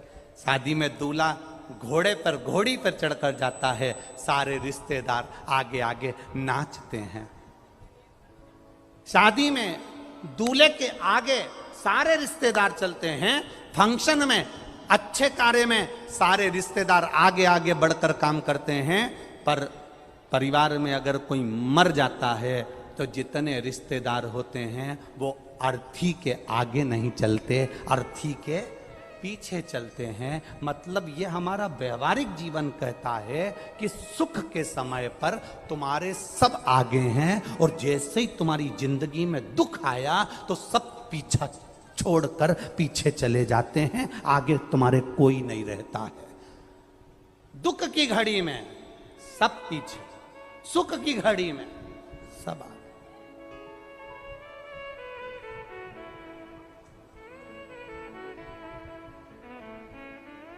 मुर्दे को लेकर जाते हैं, राम नाम सत्य कहते कहते कहते कहते शमशान में ले जाकर अकेला छोड़ देते हैं। अब जरा विचार करिएगा, शादी होती है तो दूल्हे को अकेला नहीं छोड़ते। तुम्हारे राजस्थान में छोड़ते हो तो बात दूसरी है, हमारे मालवा में तो नहीं छोड़ते, मध्य प्रदेश में दूल्हे को अकेला नहीं छोड़ते, क्योंकि हल्दी लगी होती है तो कहते अकेला मत जाना, अकेले मत रहना, ए बना, ए बनी, अकेली नहीं रहना। दूल्हा दुल्हन को अकेला नहीं छोड़ते, केवल मरने के बाद मुर्दे को अकेला छोड़ कर आ जाते हैं। उसका केवल एक कारण है, सुख का जो समय होता है सब तुम्हारे साथ होते हैं, और दुख का समय मुर्दे को भी अकेला छोड़ कर आते हैं। उस समय कोई नहीं रहता, क्योंकि पूरे परिवार को मालूम है कि दुख की घड़ी में कोई खड़ा नहीं होगा।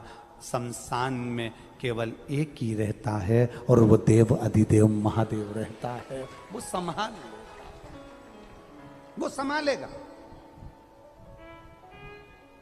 कोई दूसरा संभालने वाला होता ही नहीं है। कौन संभालेगा आप?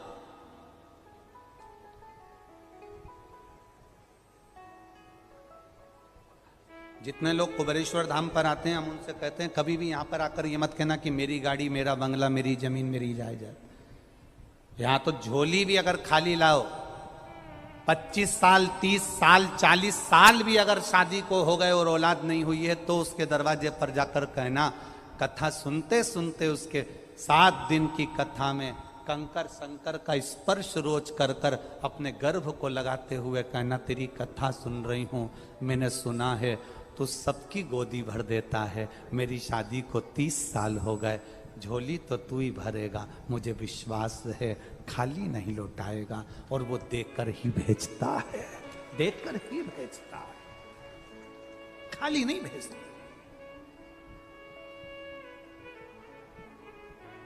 आप उसके सहारे जीना चालू करो, वो साथ लेगा।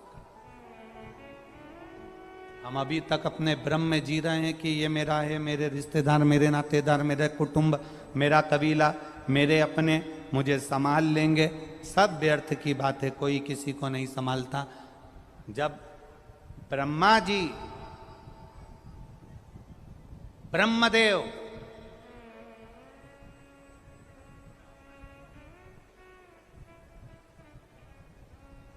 भगवान नारायण से कह रहे हैं कि आपके पिता का स्वरूप क्या, लिंग की आकृति प्रकट कर ले, शिवलिंग।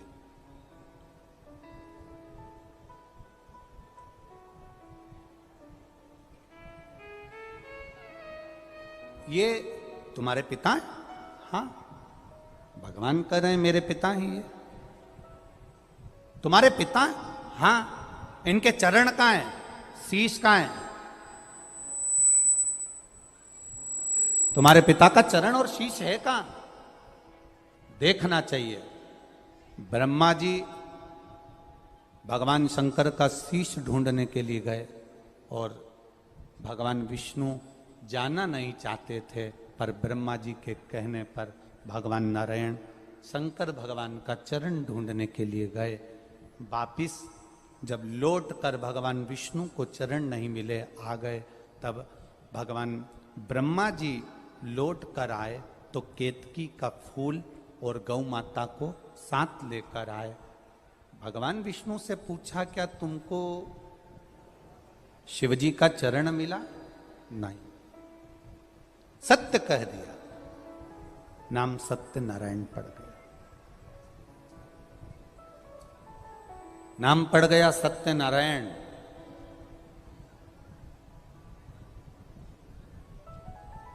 आप लोगों के घर में सत्यनारायण जी की कथा होती है क्या? किन किन क्या होती है, जरा हाथ उठाना। कभी किसी के यहाँ हुई है?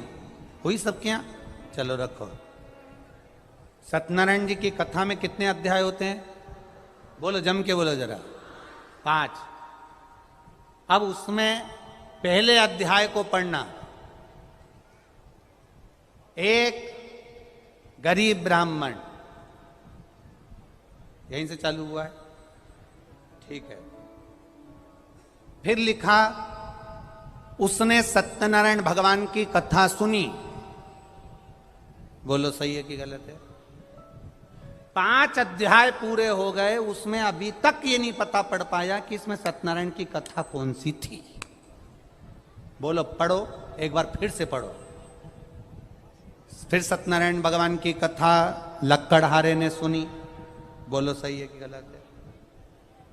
उसके बाद सत्यनारायण भगवान की कथा एक बनिया ने सुनी, जिसके यहां संतान नहीं थी। कथा कौन सी थी? स्कंद पुराण में लिखा है, सत्यनारायण भगवान की कथा अगर कहीं से प्रकट हुई है तो वो स्कंद पुराण से प्रकट हुई है। स्कंद पुराण में वर्णन किया गया सत्यनारायण भगवान की कथा कौन सी है? वो कथा केवल यही है कि ब्रह्मा और भगवान विष्णु ने शिवलिंग को प्रकट करा। ब्रह्मा जी शीश देखने के लिए गए, भगवान नारायण चरण ढूंढने के लिए गए। जब भगवान नारायण को भगवान शंकर के चरण नहीं मिले तो ब्रह्मा जी से कह दिया, मुझे भगवान के चरण नहीं मिले। उन्होंने सत्य कह दिया, इसलिए उनका नाम सत्य नारायण हो गया। शंकर भगवान प्रकट होकर कह दिए, सुनो नारायण, आपने मेरे शिवलिंग के सामने सत्य कहा है। पृथ्वी पर तुम्हारी पूजन होगी, जो एक कलश को स्थिर रखकर, श्रीफल रखकर, केले के खंभ लगाकर तुम्हारी आराधना करेगा, तुम्हारी पूजन करेगा, उस पर सत्यनारायण भगवान तुम प्रसन्न होगे और तुम्हारे साथ में देव अधिदेव महादेव वर प्रदान करेगा, उनकी झोली खुशियों से भरेगा। ये सत्यनारायण भगवान की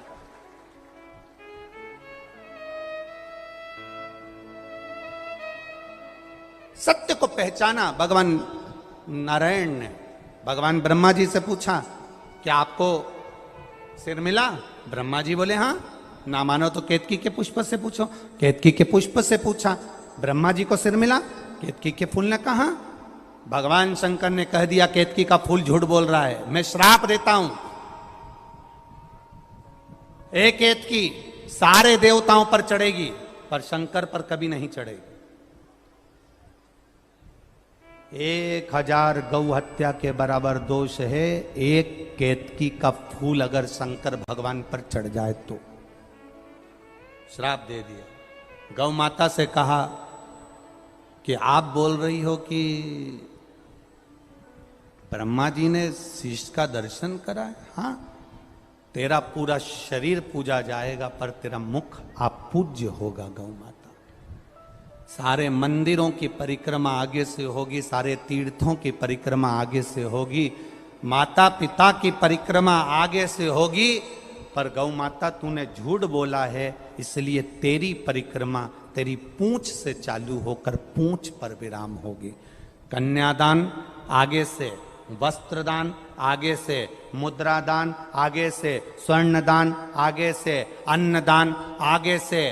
केवल एक दान ऐसा होगा हिंदू सनातन धर्म में, गौदान, वो आगे से नहीं होगा, पीछे से होगा, गाय की पूंछ पकड़कर, क्योंकि इस गाय ने झूठ बोला है। तू असत्य बोल दी, झूठ बोल। कितना दोष, कितना दोष है, जरा विचार करिए। अगर कोई झूठ बोलने वाला व्यक्ति तुम्हारे को मिल जाए ना, कल अभी एक कथा में कहा था, गिलास टूटा है ना, चल जाएगा। पानी का गिलास फूटा है ना, चल जाएगा। पर पानी का गिलास, आसपास दाल लग रही, सब्जी लग रही, रोटी पड़ी, झूठा है, चलेगा क्या? अरे बोलो, जम के बोलो। नहीं। जिस थाली में तुम बफेट में जाओ भोजन करने के लिए, वो थाली में यहाँ सब्जी लगी है, दही बड़ा लगा है, अचार लगा है, उस थाली में तुम रोटी कर सकते हो क्या? भोजन कर सकते हो क्या? नहीं। थाली टूटी होगी चल जाएगी, थाली फूटी होगी चल जाएगी, पर थाली झूठी होगी नहीं चलेगी। गिलास टूटा होगा चल जाएगा, गिलास फूटा होगा चल जाएगा, पर गिलास झूठा होगा नहीं चलेगा। बस यही बात है। व्यक्ति की टांग टूटी होगी चल जाएगा, हाथ टूटा होगा चल जाएगा, एक आध निपटी होगी चल जाएगी, पर व्यक्ति झूठा मिल जाएगा तो बिल्कुल नहीं चल सकता। ये जीवन नरक कर देगा। झूठा नहीं होना चाहिए। जो बच्चा अपने माता पिता से 24 घंटे झूठ बोलता है, पल पल में झूठ बोलता है, माँ बाप उस बच्चे पर ध्यान नहीं देते। जो भाई, जो पत्नी, जो पति अपने इष्ट से, पति पत्नी से झूठ बोले, पत्नी पति से झूठ बोले, अच्छा नहीं लगता। केवल एक झूठ माता सती ने महादेव से कह दिया था। शंकर भगवान ने पूछा, सती परीक्षा लेकर आई हो? सती ने केवल इतना कह दिया, मैंने कोई परीक्षा नहीं ली। एक झूठ महादेव ने सुना और शंकर भगवान का हृदय कछोट गया। ए सती, तू झूठ बोल रही, तू मुझसे बोल रही, अपने पति से? अपने पति से? आज सबसे ज्यादा अदालत में अगर केस चल रहे हैं तो ना जमीन के चल रहे हैं, ना जायदाद के चल रहे हैं, ना प्रॉपर्टी के चल रहे हैं, ना दुश्मनी के चल रहे हैं। सबसे ज्यादा केस अदालत में केवल तलाक के चल रहे हैं। काय के केस हैं? जम के बोलो जरा। तलाक के केस चल रहे हैं। तलाक के केस क्यों चल रहे हैं? क्योंकि केवल आज का विवाह, आज की शादी, आज का मंगल विवाह झूठ की बुनियाद पर होता है। लड़के वाले लड़की से पूछते हैं, तुम्हें सब काम आता है? हाँ, क्योंकि माँ ने कह दिया था कोई भी चीज की मना मत करना हो। हाँ। सिलाई आती है? हाँ। कढ़ाई आती है? हाँ। मूर्ख बनाना आता है? हाँ।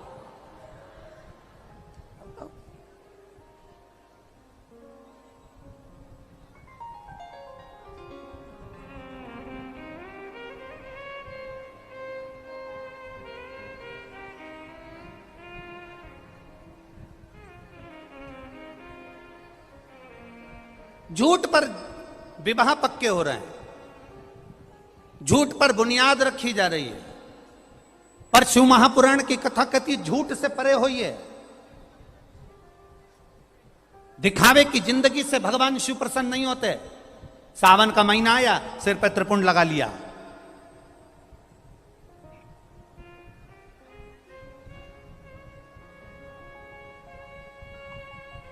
भादो का महीना आया, भगवान कृष्ण की जन्माष्टमी मना ली। नवरात्रे आए, गरबा खेलना चालू कर दिया, पहनावा बदल लिया हमने। ना ना ना ना, शिव महापुराण की कथा कहती है दिखावे से शंकर भगवान कभी प्रसन्न नहीं हुए। महादेव को जिसने प्रसन्न करा वो दिखावे से प्रसन्न नहीं करता। महादेव को जो प्रसन्न करता है वो निर्मल मन से।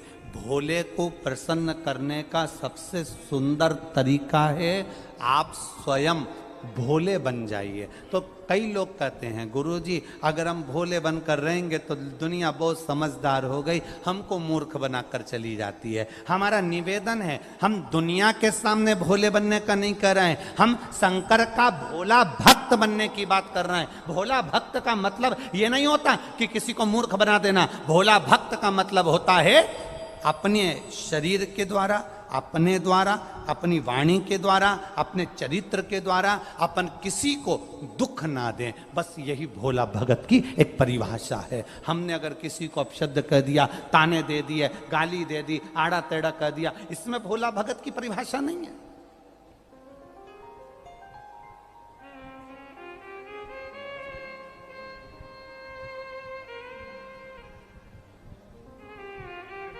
ये खंडेलवाल परिवार ने कथा करवाई है, श्री कैलाश जी खंडेलवाल और इनके श्रीमती चंद्रकांता जी खंडेलवाल आदि। दो एक साल पुरानी कथा है? 3 साल हो गए होंगे लगभग, 2 से 3 साल पहले इस कथा की बुकिंग हुई थी। अब उस समय इनने कथा ली थी तो कहा था हम अजमेर में कथा कराएंगे गुरुजी, और अब उस समय अजमेर में हो जाती, पर अब ये फिर वापिस सीहोर आए, आशीष जी से, समीर जी से बात हुई, साहब कथा अब 3 साल पहले की बात दूसरी थी, अभी तो इतने सारे तो भक्त लोग आ जाते हैं, कथा अजमेर में कहाँ कराएं, जगह भी नहीं ऐसी। तो इन्होंने कहा हम पुष्कर करा लें। हमारी दिल की इच्छा थी कि कथा पुष्कर राज में हो, बाबा सुने, ब्रह्मा जी की शरणागति में हो, और बाबा ने स्वीकार। 3 साल से कथा को संजो कर चल रहे थे, कथा होना है, कथा होना है, कथा होना है।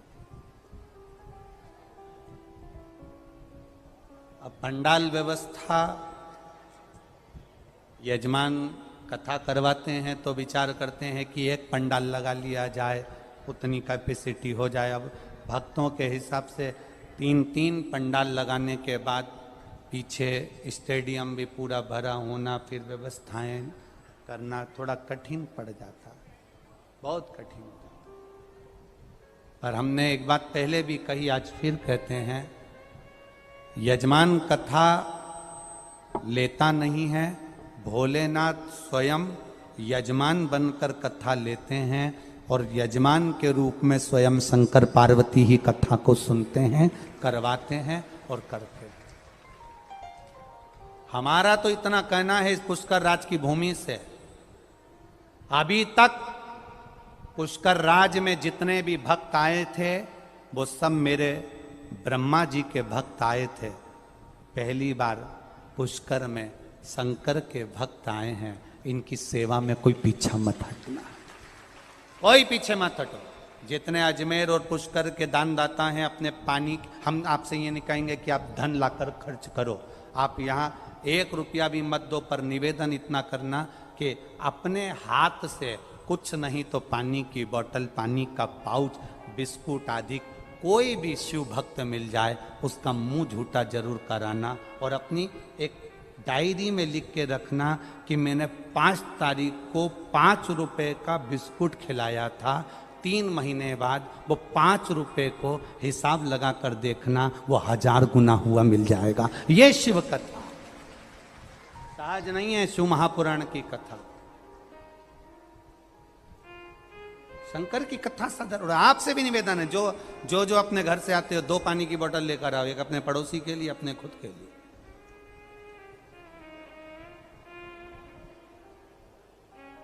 देखिए, अरे महाराज, शिव के सहारे ब्रह्मा जी के मन में प्रश्न उठ गया। गौ माता को कह दिया, ब्रह्मा जी कहते हैं ये वाणी झूठी है, शंकर भगवान की वाणी को झूठा संबोधन किया। शिवजी ने अपने पैर के नख से अंगूठा का नख तोड़कर फेंका, काल भैरव को प्रकट करा। काल भैरव को कहा ब्रह्मा का सिर काट दो। शीश ब्रह्मा जी का कटा, लुढ़कता लुढ़कता गया, कर्मनाशा नदी प्रकट हो गई। वो कर्मनाशा जिसका पानी का छींटा भी शरीर पर लग जाए तो 7 पीढ़ी में करा हुआ पुण्य नष्ट हो जाता है। ब्रह्मा जी का सिर लुढ़कता गया, कर्मनाशा नदी बहती चली गई। भगवान नारायण ने कहा आप इनको क्षमा कर दो और इनके शीश का कुछ करिए, तो बट का वृक्ष बना दिया। अब ब्रह्मा जी के कितने सिर रह गए? पहले कितने थे? 5, केवल 4 शीश, केवल 4। जब ब्रह्मा जी के 4 शीश रह गए, ब्रह्मा जी को अंदर से अच्छा नहीं लगा। ब्रह्मा जी को भीतर से शीतलता का अनुभव नहीं हो रहा।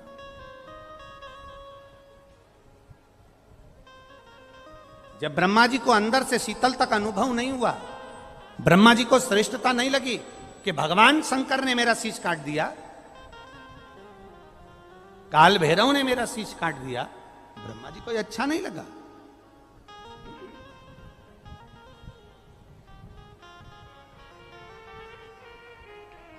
बहुत बड़ी सभा लगी है, बहुत बड़ी सभा। उस सभा में ब्रह्मा जी ने अपने मन के अंदर की बात सामने प्रकट करी। ब्रह्मा जी बोलते हैं कि मेरे मन को अच्छा नहीं लग रहा, क्योंकि मैंने झूठ बोला था और मेरा एक शीश कट गया था, शीश कट गया। अब मैं क्या करूं? दुनिया के लोग मुझे गलत समझेंगे कि ब्रह्मा जी ने झूठ बोल दिया, शीश कट गया। ग्लानि भीतर से हो रही है, अब मैं करूं तो करूं क्या? तो इंद्रदेव ने कहा, प्रभु पिताजी एक काम करिए, आप एक विशाल यज्ञ की रचना करिए, और वो यज्ञ ऐसा होना चाहिए जिसमें आपकी ख्याति संपूर्ण ब्रह्मांड में फैल जाए, ऐसा यज्ञ करा जाए।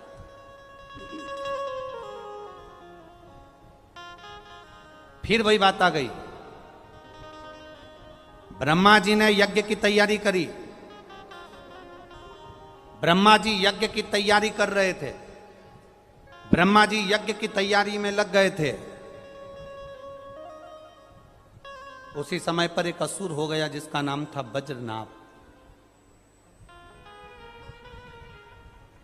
क्या नाम है उसका? वज्रनाभ। इसका काम क्या था? जल को दूषित करना,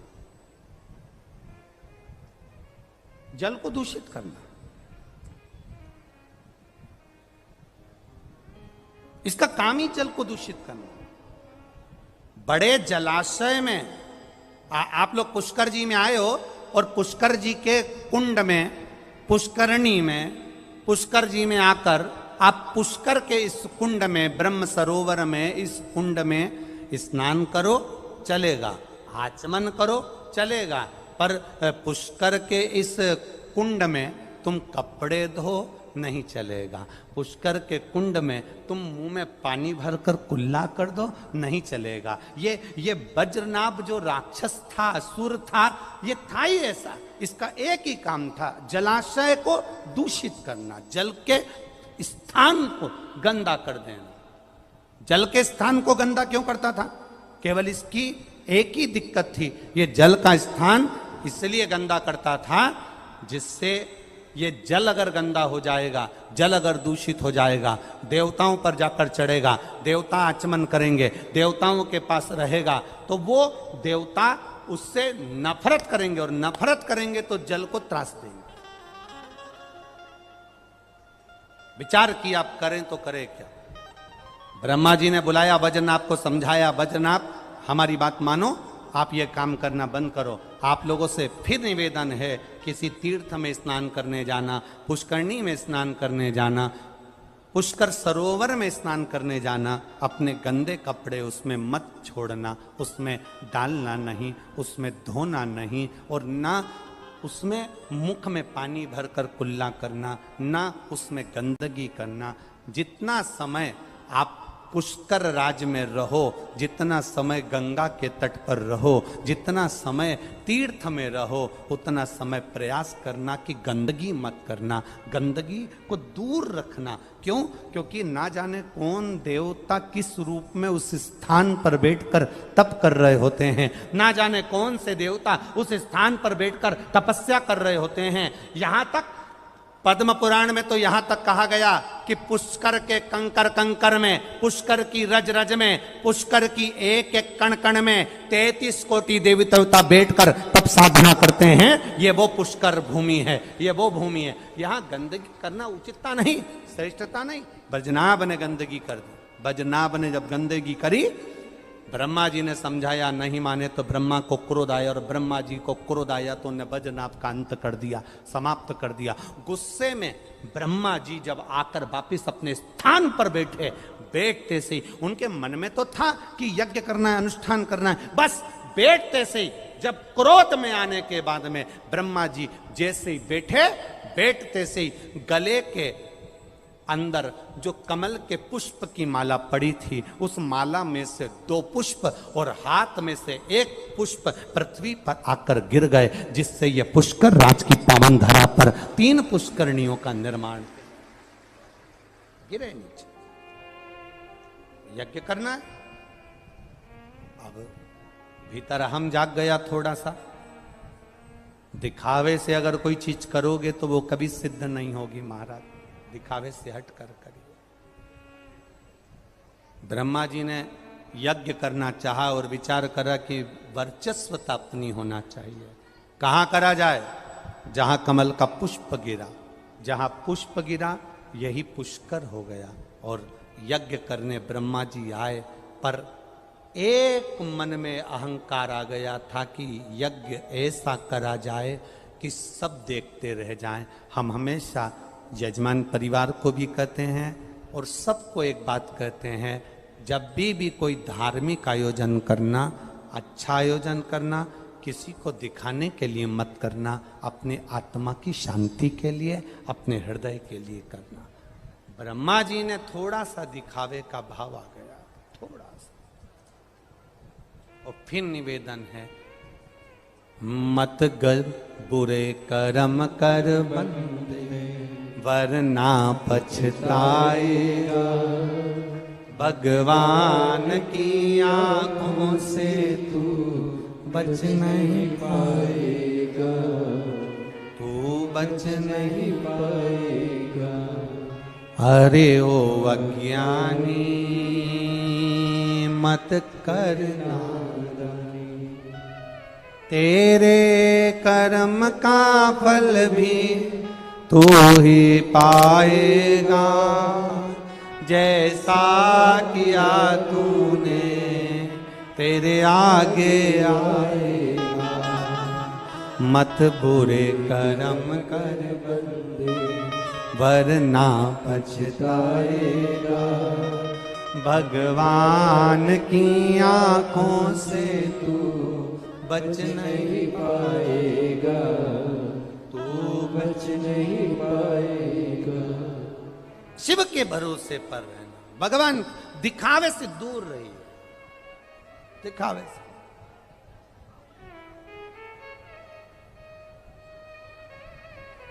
और महाराज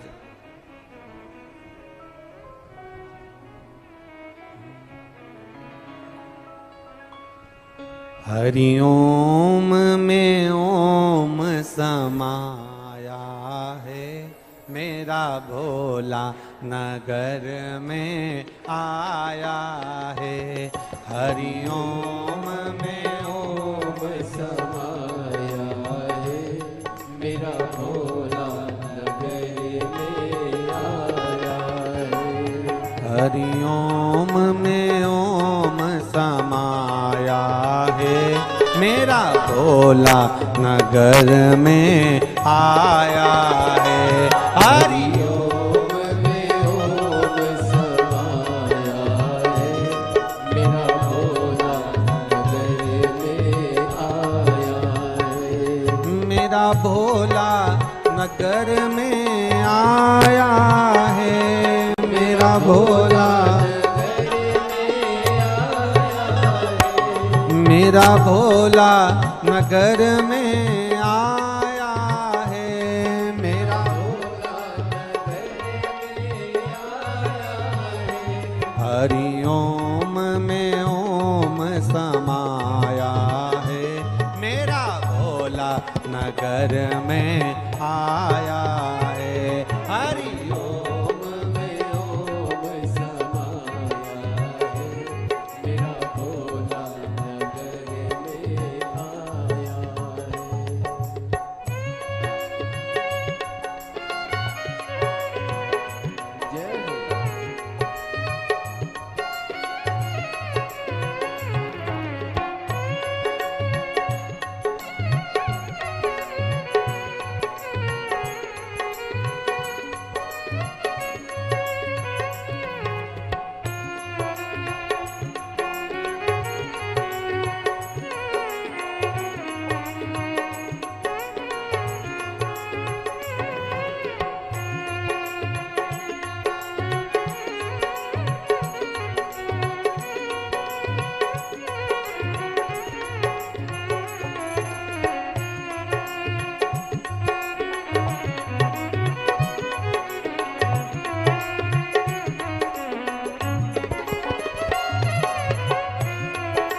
मेरे भोले के हाथों में डमरू है, मेरे भोले के हाथों में डमरू है। ओ डमरू में ओम समाया है, मेरा भोला नगर में आया है।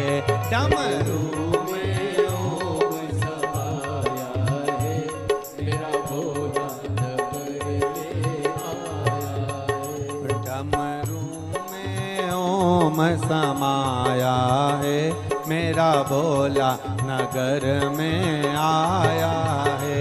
डमरू में ओम समाया है, मेरा भोला नगर में आया है। ओ मेरा भोला नगर में आया है, मेरा भोला नगर में आया है। ओ मेरा भोला पुष्कर में आया है, मेरा भोला पुष्कर में आया है। ओ हरि ओम में ओम समाया है, मेरा भोला नगर में आया है। हरि ओम में ओम समाया है, मेरा भोला नगर में आया है। बड़े भाव से दोनों हाथों से ताली से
सिर पर गंगा है, मेरे भोले के सिर पर गंगा है, मेरे भोले के मस्तक पे गंगा है, मेरे भोले के मस्तक पे गंगा है। ओ गंगा में ओम समाया है, मेरा भोला नगर में आया है।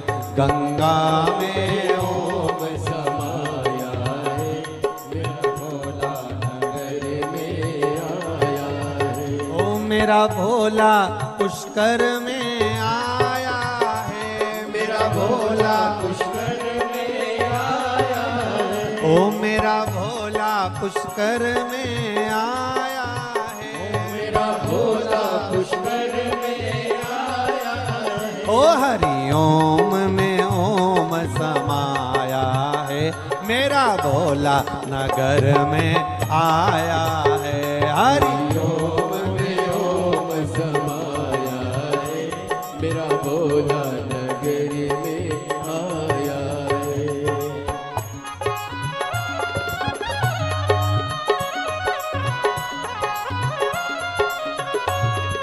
जय हो।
हाथों में त्रिशूल है, मेरे भोले के हाथों में त्रिशूल है। ओ मेरे भोले के हाथों में त्रिशूल है, मेरे भोले के हाथों में त्रिशूल है। ओ त्रिशूल में ओम समाया है, मेरा भोला नगर में आया है।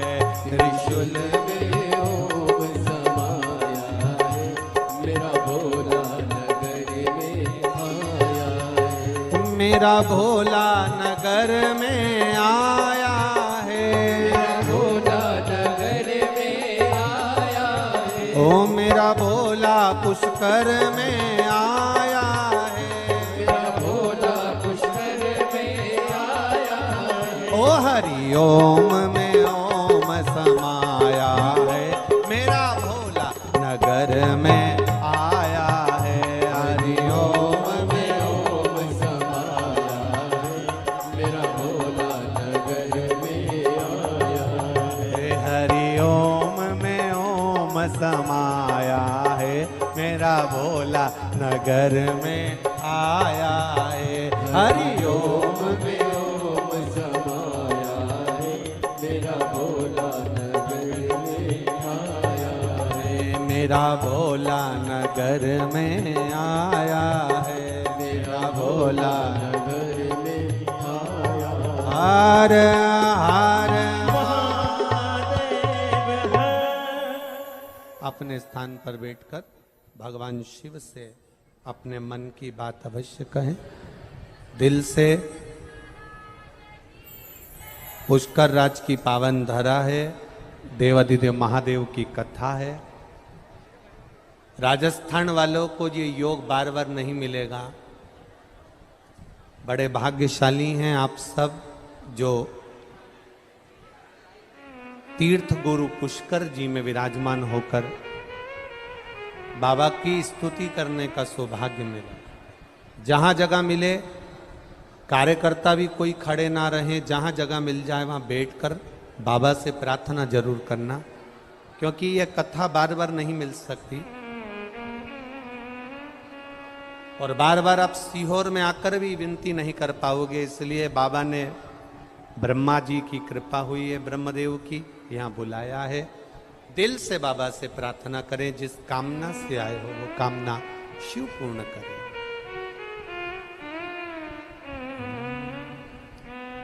श्री शिवाय नमस्तु, श्री शिवाय नमस्तु, श्री शिवाय नमस्तु, श्री शिवाय नमस्तु, श्री शिवाय नमस्तु। भोला सब दुख काटो मारा, ओ भोला सब दुख काटो मारा। शिव शंकर जपो तेरी माला, भोले बाबा जपो तेरी माला। भोला सब दुख काटो मारा, ओ भोला सब दुख काटो मारा। वेश मंगल मंगलकारी, वेश है मंगल मंगलकारी। शमशान वासी हमारा, शमशान वासी हमारा। ओ भोला सब दुख काटो मारा, ओ भोला सब दुख काटो मारा। शिव से करी गई प्रार्थना खाली नहीं जाती। आप दिल से कहें उसको, वो दिल से सुनता है। शिव महापुराण की कथा कहती है,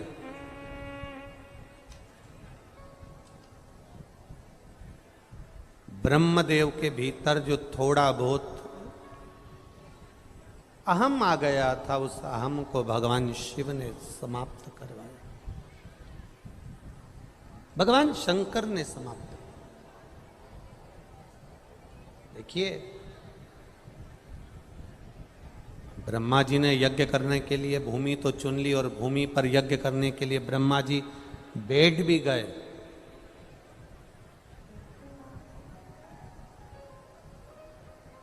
जो बहुत भजन में, पूजन में, अर्चना में, आराधना में थोड़ा भी एक रत्ती मात्र भी अगर हमारे भीतर कहीं अहंकार आ गया, अगर रत्ती मात्र भी हमारे भीतर कहीं अहमता आ गई, अभिमत्ता आ गई, किसी को नीचे दिखाने का भाव आ गया, तो भगवान फिर उस पूजन को स्वीकार नहीं करता।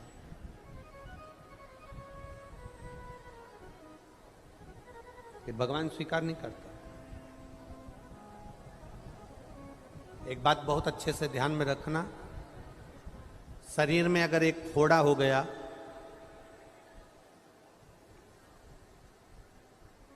डॉक्टर उसको सूखने की दवा देता है।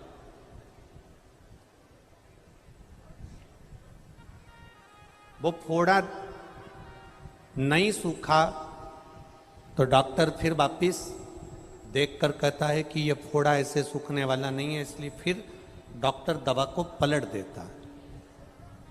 अब डॉक्टर सूखने की दवा नहीं देता, अब डॉक्टर दवा देता है उस फोड़े को पकने की। बोलो सही है कि गलत है? अभी सूखने की दवा दे रहा था, और अगर मान लो वो फोड़ा नहीं सूखा तो डॉक्टर ने उसको दवा को पलट दिया और अब उसे पकने की दवा दे दी।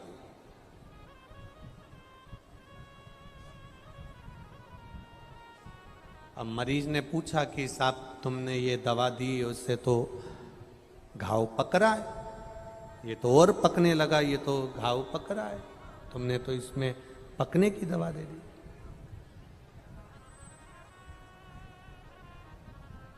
इसको तो सूखना था, पर डॉक्टर को मालूम है कि घाव अगर पकेगा, पकेगा तो फूटेगा, फूटेगा तो उसमें से पस बाहर निकल जाएगा, और पस अगर बाहर निकल गया तो फिर जो दवा दी जाएगी उससे घाव सूख जाएगा। डीले कम करो, घाव उससे सूख जाएगा।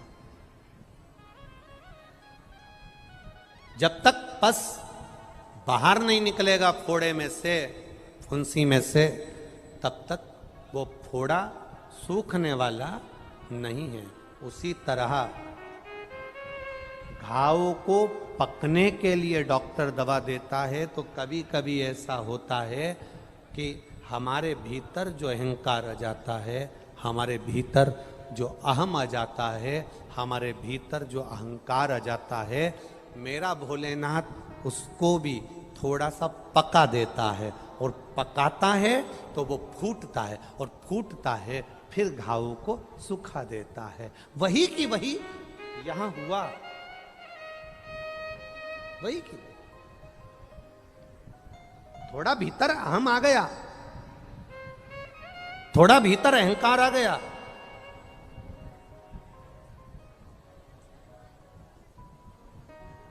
और थोड़ा सा अहंकार जब भीतर आया, थोड़ा सा अभिमान जब भीतर आया, तो उस अहंकार के आने पर ब्रह्मा जी थोड़ा सा जन कल्याण के लिए जब यज्ञ करने के लिए बैठे, और इतनी देर में माता सरस्वती का आगमन नहीं हुआ, सरस्वती माता श्रृंगार में लगी रहीं, ब्राह्मण कहते रहे यज्ञ का मुहूर्त निकल रहा है, यज्ञ का समय निकल रहा है, सरस्वती जी नहीं आई, तो गाय को खड़ा कर कर ब्राह्मणों ने वेद की ध्वनि करना प्रारंभ करी, और वेद की ध्वनि कर